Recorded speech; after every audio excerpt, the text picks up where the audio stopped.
My name is Natalie Brooks. I'm 21 years old, and until this past Christmas, I honestly thought I understood my place in my family. I knew we were tight on money, that there was never enough to go around, and I built my whole personality around being the chill, low-maintenance daughter who didn't ask for much. Double shifts at the campus diner? Fine. Instant noodles for the third night in a row?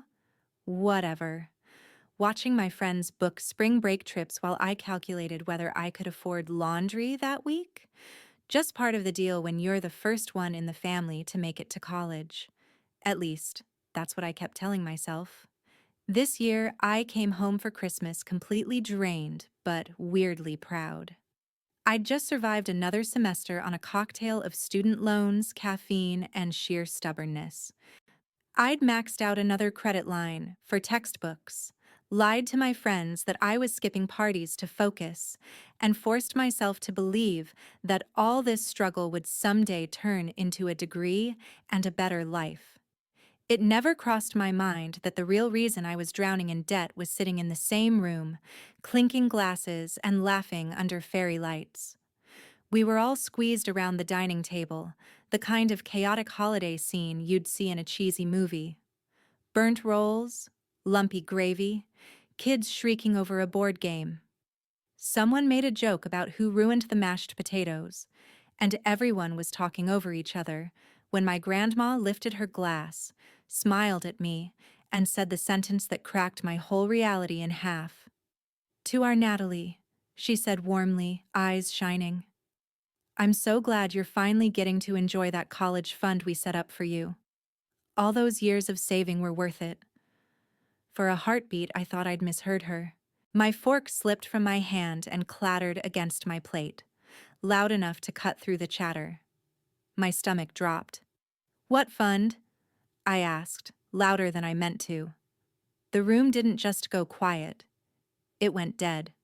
My mom actually choked on her drink, coughing into her napkin like her lungs forgot how to work.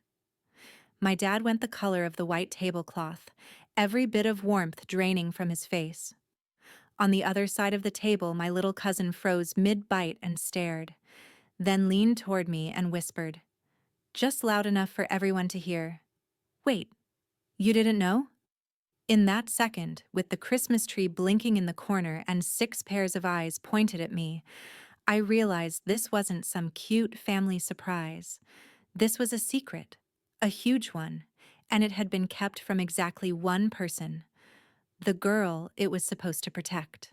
Before I tell you what happened after that toast, how a single "what fund" turned into lawyers, bank records, and a kind of revenge my parents never saw coming, tell me in the comments, what time is it for you right now, and where in the world are you watching from?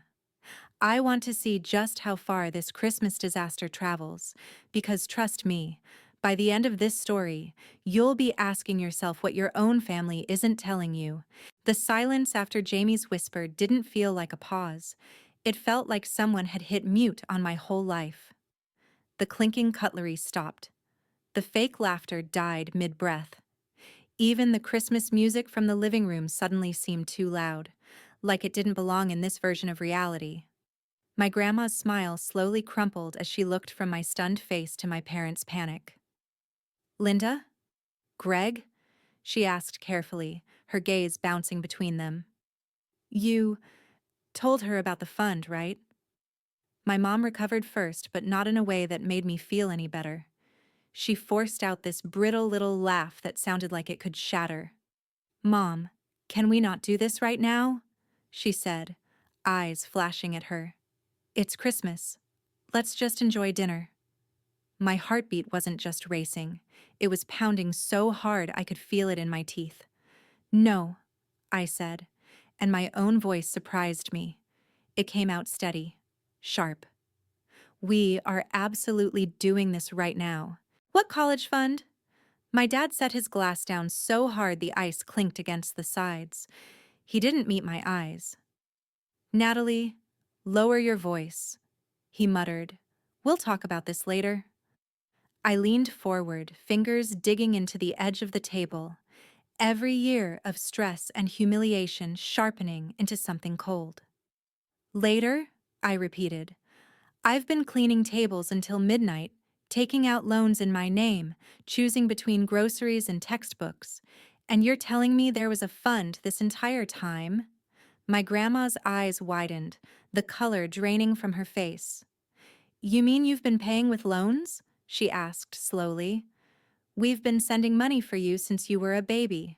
We started that so you wouldn't have to worry like your mother did. Her words hit harder than any insult. In a flash, I remembered every conversation where my parents sighed and said, "We just can't help you right now, Nat. Money's tight, okay? Be grateful you even got into college." All those nights I cried quietly over my banking app, the pit in my stomach when I signed another loan, the way they told me I was being dramatic whenever I panicked. Suddenly all of it felt different. I hadn't just been unlucky, I'd been lied to. My mom's tone snapped from nervous to defensive in an instant. You don't understand what we've been dealing with, she shot back.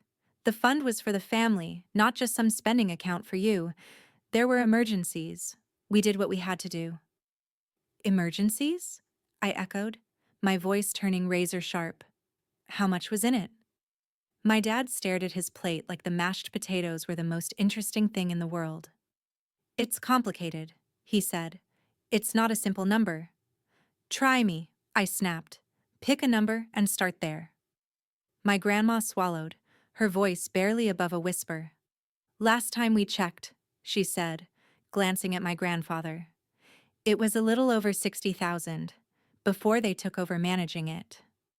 $60,000. The number ricocheted around my skull. I almost laughed because it didn't feel real. You let me sign my life away to banks, I said, my throat burning, while you burned through 60 grand that was supposed to keep me from doing exactly that? No one answered. My uncle cleared his throat and suddenly found his phone fascinating. Jamie stared at his dessert, eyes huge. The Christmas lights kept blinking like some glitching background to a scene that never should have existed. I pushed my chair back so fast it scraped against the floor. You know what? I said, my voice trembling but loud. I'm not going to scream in front of everybody and give you the chance to call me overdramatic again. Enjoy your dinner. Enjoy your perfect little holiday. I stood, forcing myself not to cry. Not yet. But we're not done. You're going to show me exactly what you did with that money, every last cent. And when you do, don't you dare call it a misunderstanding or a family emergency. Call it what it is. I didn't wait for anyone to respond. I walked out of the dining room, feeling their stares burning into my back, one thought pounding in my skull with every step. If your own parents can quietly erase $60,000 meant for you, what else have they decided you don't deserve to know? Upstairs in my old bedroom, the noise from the dining room turned into a muffled blur, like a TV in the next apartment when you can't make out the words, just the shape of an argument. I sat on the edge of my bed, staring at the same faded posters and photo collages I'd slapped on the walls as a teenager. Back then, I thought the world was unfair. Sure, but I also believed my parents were doing their best with what they had. Now I was trying to process the fact that what they had apparently included a 5-figure fund with my name on it that somehow never reached me. Part of me wanted to march back downstairs and flip the table, throw every accusation I'd swallowed over the years right into their faces. Another part of me wanted to grab my bag, walk out the front door, and never step into this house again. Instead, I did the only thing that kept me from snapping completely. I made a mental list. I've always been a list person. Lists for homework, lists for bills, lists for what I could buy if I had an extra $20. Now I was listing lies. First lie. We wish we could help, Nat, but we're broke. We're barely keeping the lights on. Second lie. Every time they rolled their eyes when I cried over money and told me I was being dramatic. Third lie. If we had anything saved, it would go to you, you know that. We just never had that kind of help. Fourth lie, and somehow the cruelest, letting my grandparents believe their sacrifices were protecting me while they quietly cashed in on them. The floorboards in the hallway creaked. I froze and moved closer to the door, leaving it just barely cracked. Voices drifted up the stairs, lower now, stripped of their holiday tone. "You should have kept your mother quiet," my dad hissed. "She always runs her mouth." "How was I supposed to know she'd bring it up?" my mom snapped back. "We said we'd handle it when the timing was right." "There is no right timing for this," he muttered. "If she goes to your parents and asks for statements, they'll see everything. You know how your father gets when he feels betrayed." My chest tightened. So Grandma and Grandpa might not know either. Whatever my parents had done, they'd managed to hide it on two fronts. "We had no choice," Mom said, but there was a wobble under the anger. "We were drowning. The house, the car, Ethan's therapy, your hours getting cut. What were we supposed to do? Watch everything fall apart?" "We didn't have to use that much," Dad replied, voice low. "But what's done is done. She can't undo it now. She'll calm down." They moved farther down the hall, their voices fading, but they'd already said enough. They didn't sound like parents who'd made one painful, desperate decision and planned to come clean. They sounded like people who'd built a life on hoping no one checked the receipts. My hands were shaking as I grabbed my phone. I didn't trust myself to wait, to talk calmly later, like they always insisted. I needed someone outside this house, someone who knew me before I became the difficult daughter with money issues. I called my best friend. "Tessa?" I said as soon as she picked up, skipping hello. "Hypothetical? If your parents secretly drained a $60,000 college fund your grandparents created for you and let you go into debt anyway, would you consider that theft?" She was quiet for exactly one beat. "I'd consider that a reason to burn their lives down to the ground," she said flatly. "Nat, what happened?" I paced the length of my room as I told her about the toast, the what fund, the way my parents reacted, the 60,000 figure, the conversation I'd just eavesdropped on. Saying it out loud made it feel both more real and more insane. "I don't even know the full amount," I finished, voice cracking. "I don't know how long they've been doing this. I just know I've been working myself sick while they've been, what? Renovating? Paying off their credit cards?" "Okay," Tessa said, the words sharp with focus. "Step 1. You stop letting them control the story. Go to the only people who actually meant that money for you, your grandparents. Ask for the original paperwork, the statements, everything. And Nat?" "Yeah?" I whispered. "Document everything. Dates, numbers, conversations. If they were willing to drain that fund, they will absolutely be willing to gaslight you later and pretend it wasn't that bad." I stared at my reflection in the dark window, eyes red, jaw clenched. I didn't look like the girl who'd been apologizing for being a burden her whole life. I looked like someone who had finally found the line they wouldn't let anyone cross. By the time I hung up and lay down, staring at the ceiling, I knew two things with absolute clarity. I was going to my grandparents, and if my parents thought they could cry, guilt, or "we did our best" their way out of this, they were about to meet a version of me they didn't create and definitely didn't control. The next afternoon, the air in the house felt thick, like everyone was pretending nothing had happened while secretly waiting for me to explode. I didn't give them the satisfaction. I came downstairs, grabbed my coat, and said, "I'm going out for a bit."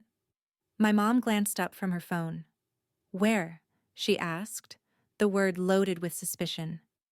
"Out," I replied. "I'll be back later." My dad's jaw tightened, but neither of them stopped me. Maybe they figured ignoring me would make this all go away, the way they'd ignored my stress for years. Grandma and Grandpa lived 15 minutes away in the same brick house they'd had since my mom was a teenager, the kind of place that smelled like coffee and old books and safety. When Grandma opened the door and saw my face, the concern in her eyes told me she already knew this wasn't just a casual visit. "Oh, sweetheart," she murmured, pulling me into a hug that made me feel 5 years old and heartbreakingly grown at the same time. "Come in. Your grandpa's in the kitchen." We sat at the table with steaming mugs between us, the same table where I'd done homework as a kid while Grandma quizzed me on spelling words. This time, there were no worksheets, just a truth I was done carrying alone. "Did you know," I asked, not bothering with small talk, "that I've been paying for college with loans and minimum wage jobs because Mom and Dad told me there was no money?" Grandpa's eyebrows knit together.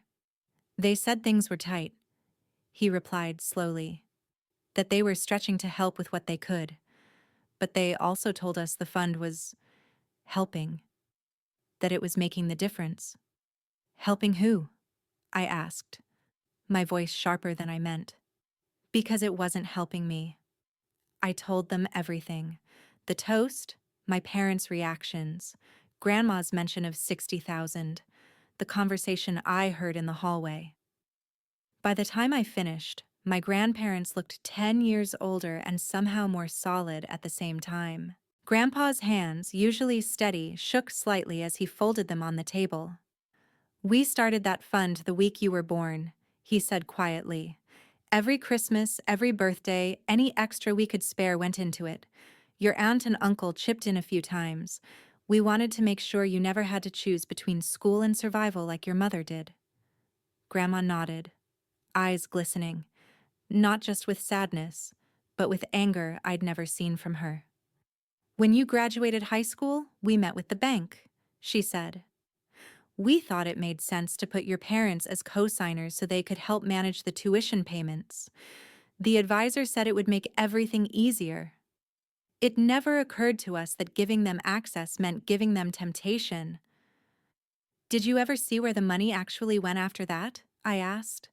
"Like, actual statements? Transfers?" Grandpa's gaze dropped.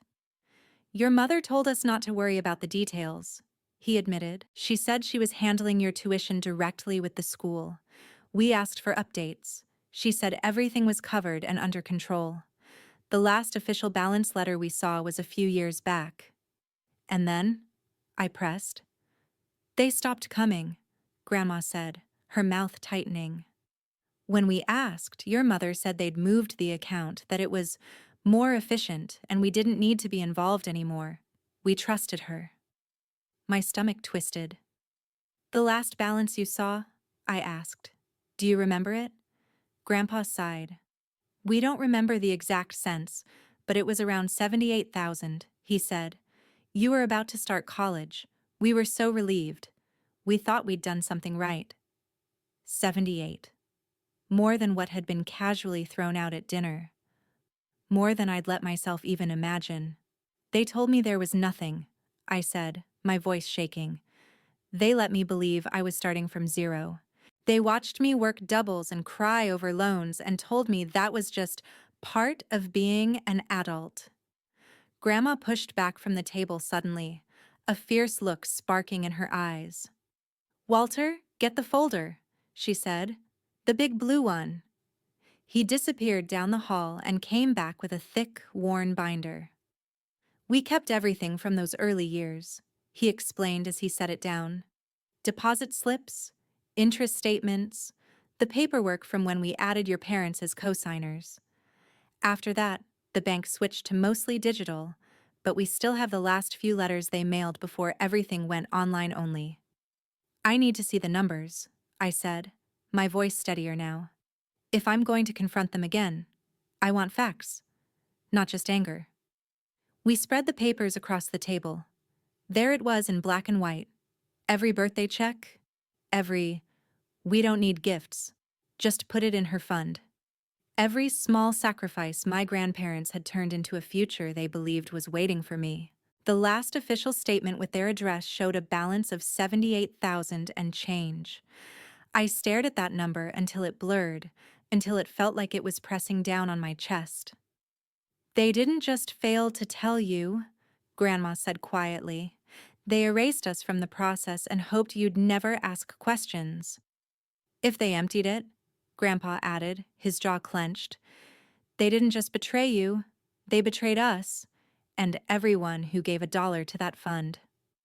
Something inside me shifted then. I hadn't just been wronged as a daughter. I'd been robbed as a person, and the people who stole from me weren't strangers. They were the ones who were supposed to protect me most. We're going to the bank as soon as it opens, Grandma said firmly. We'll request every record we're allowed to see. If they moved it, we'll follow the trail. And Natalie, whatever we find, you are not crazy, you are not greedy, and you are not overreacting. You were betrayed, and you deserve the truth. Her words didn't erase the hurt, but they did something almost better. They gave it shape, and they gave me a direction. I wasn't just going to rage at my parents. I was going to expose exactly what they'd done, piece by piece, until there was nowhere left for them to hide. Monday at the bank felt less like an errand and more like a heist. Except we weren't stealing. We were taking back the truth. Grandma, Grandpa, and I sat in stiff chairs while a polite manager pulled up records on his computer. The account was originally opened in your grandparents' names, with Natalie as beneficiary, he explained, scrolling. About 3 years ago, it was closed and the balance was transferred to a joint account under Greg and Linda Brooks. 3 years? I repeated. So my last 3 years of college, the most expensive ones, they had the money in their own names? The manager cleared his throat. I can't speak to intent, he said, but I can print the transaction history. When he slid the papers across the desk, I felt my throat tighten. We took them back to my grandparents' kitchen and laid them out like evidence in a crime drama. And honestly, it looked exactly like that. There were tuition payments for my first year. That much was true. Then, other things. $4,000 to a car dealership, 3 separate payments to a home renovation company, multiple transfers labeled credit card payoff, a withdrawal the same day my little brother Ethan got his gaming PC, a vacation package, here and there, a hospital bill or a pharmacy charge, but the pattern was clear. The college fund had become the everything we want and don't want to budget for fund. My chest burned. They told me they couldn't afford to help with textbooks, I said, my voice shaking, while they used my education money to redo the kitchen. This is worse than we feared, Grandpa muttered. They didn't just dip into it. They treated it like a bonus. Grandma's jaw clenched. And they let you drown in debt. I snapped pictures of every page, then scanned them into my laptop. Tessa was on video call, her face a mixture of fury and grim satisfaction. You know what this is, right? She said. You have proof. This isn't just a messy family argument anymore. This is financial abuse. They're my parents, I said quietly. Do I really want to drag them into court? Let me flip that, she replied. They're your parents. Did they really want to watch you sign for tens of thousands in loans while they spent your fund on granite countertops? The question lodged in my chest. I imagined future Natalie, 10 years from now, still paying interest on loans that never had to exist, still smiling awkwardly at family dinners while they pretended nothing had happened. Absolutely not, I said. I'm not going to spend my 30s paying for their lies. That night, I emailed a legal clinic my university recommended for students. I attached redacted copies of the statements and explained everything. The lawyer who replied didn't sugarcoat it. It would be complicated, ugly, and painful. But yes, I had a case. Start with a demand for repayment in writing, she suggested. Give them a chance to fix it before you escalate. But make it clear you're prepared to escalate. So I wrote a letter. Not as their daughter, but as the person they'd stolen from. I listed the original intention of the fund, The amounts, the transfers, the fact that I'd taken out loans because they told me there was no money. I gave them two options: agree in writing to a repayment plan, including selling assets if necessary, or I would pursue legal action and involve the rest of the family. When I was done, I read it out loud to my grandparents. Grandpa nodded once. "It's firm, not cruel," he said. "You're not out for blood. You're asking for justice." Maybe so, but I'd be lying if I said there wasn't a part of me that wanted them to feel even a fraction of the helplessness they'd put me through. I printed the letter, slid it into an envelope, and looked at my reflection in the hallway mirror. For years, I'd been the kid who apologized for taking up space. Now I was the woman about to confront her parents with proof of their betrayal and a deadline. I didn't just slip the letter under their door. I wanted them to look me in the eye. So I texted, "We need to talk. All of us. Tonight." They agreed, maybe thinking this would be another emotional scene they could smooth over with half-truths, and "we did our best" speeches. They had no idea my grandparents were walking in behind me. We sat at the dining table again, but this time there was no Christmas tree, no music, no excuses about not ruining the holiday. Just four adults, two grandparents, and a stack of paper. I put the letter in the center of the table and set my phone down with the voice recorder quietly running. "You moved my college fund into your names," I began, my voice level. "You used it for a car, a kitchen remodel, credit cards, gadgets, and only partially for tuition. You let me take out loans and work myself into the ground while lying to me and your parents. I have the bank records to prove it." My mom's face drained of color. My dad's turned red. "You went through our finances?" he demanded. "No," I said. "I went through my fund, the one Grandma and Grandpa created for me, the one you were supposed to protect." Grandpa slid the printed statements across the table. "We trusted you," he said, his voice shaking with anger. "We thought you were paying her school. Instead, you remodeled your house." Mom's composure cracked. "You don't understand what it was like," she snapped. "The recession, the bills, Ethan's therapy. I see the hospital payments." I cut in. "I'm not heartless, but explain the vacation package, the SUV, the gaming PC." Dad slammed his hand on the table. "We are your parents," he said. "We have sacrificed everything for this family. You sitting here treating us like criminals is disgusting." "You're right," I replied. "You're my parents. That's what makes this worse. Parents are supposed to protect their kids' future, not cash it out." I slid the letter toward them. "I'm not here to yell.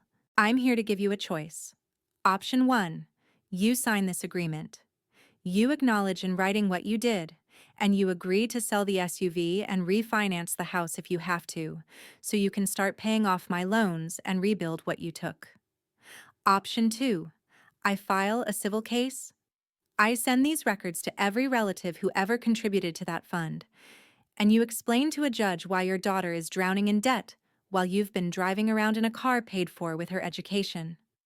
Mom stared at the paper like it might explode. "You wouldn't," she whispered.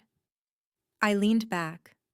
"I already spoke to a lawyer. I absolutely would." The room pulsed with anger, shame, fear. Everything but the one thing I wanted from them: genuine remorse.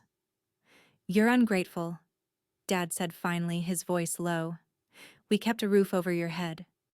We did what we had to do." "Then own it," I said. "Sign and we'll handle this privately. Don't, and we do it publicly." Mom grabbed the paper and scanned it, her hands trembling. "You're going to destroy this family over money?" she choked out. "No," I answered. "You already did that. I'm just refusing to be the only one paying the price." No one spoke for a long time. Finally, Dad stood up, fists clenched. "Get out," he said. "We're not making decisions with you cornering us like this." "You have 72 hours," I replied calmly. "After that, I move forward without you." I picked up my phone. stopped the recording, and walked out. I didn't slam the door. I didn't cry.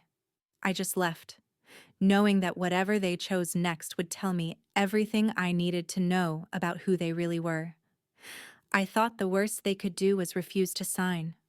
I was wrong. The first sign they'd chosen war, not repair, was the group text. My aunt sent it to me with a screenshot and a single message. "You need to see this. It was from my mom, sent to half the family. Natalie is threatening to sue us over her college fund," she'd written. "We used it to keep this family afloat. And now she's calling us thieves. Please pray for us. We don't know what we did to deserve this level of disrespect." For a second, the old me, the people-pleasing daughter, wanted to shrink, to explain, to fix the narrative. Then my aunt followed up with a second screenshot. Grandma had replied all. For anyone confused about the situation, she'd written, "Greg and Linda drained the education fund Walter and I created for Natalie. We have bank statements. Natalie has every right to ask for repayment. This isn't disrespect. It's consequences." My phone buzzed for hours after that. Cousins asking what was going on. An uncle quietly admitting he'd contributed a few thousand when I was little because he believed in the college fund. Half the family went silent. The other half took my side. My parents didn't respond to my deadline. Instead, they tried to win the sympathy war and lost it. On the 72nd hour, I sent my lawyer everything: screenshots, recordings, statements, the letter they'd ignored. Filing the case felt surreal, like I was stepping into someone else's life. But underneath the nausea was something steadier: relief. Actions were finally following words. The threat of court did what my begging never did. A week later, my parents called my grandparents, not me. They wanted to mediate without lawyers, to keep things out of the system. Grandma refused to meet without me present. So we all ended up at her house, around her kitchen table this time. No decorations, no pretense, just numbers. "We can't pay it all back at once," Dad said, staring at his hands. "If we sell the SUV and take out a second mortgage, we can give you maybe half now and set up a plan for the rest." Mom's voice was small. "We didn't mean to hurt you, Nat. We just kept telling ourselves we'd catch up before you ever noticed." "You didn't," I said. "And now I'm the one who would be paying for this for the next 20 years. We negotiated, with my lawyer on speaker. It was cold, awkward, transactional. In the end, they agreed to sell the SUV, cut their vacations, downsize eventually, and sign a legally binding repayment plan that would knock out my highest interest loans within 2 years and rebuild a smaller fund in my name they couldn't touch. Was it perfect justice? No. The money they'd already burned on things that couldn't be undone was gone forever. But it was real consequences: lifestyle changes, legal obligations, a paper trail that would follow them if they tried to weasel out again. When the documents were signed, Mom reached for my hand, eyes wet. "Can we fix this?" she whispered. I pulled my hand back. "I hope someday we can have some kind of relationship," I said honestly. "But it won't be the one we had before. I needed parents. You chose being comfortable over being honest. That doesn't disappear just because you finally got caught." In the months that followed, the payments started arriving, directly to my loan servicers, just like the agreement required. My balance dropped faster than I'd ever dared to imagine. I picked up fewer shifts.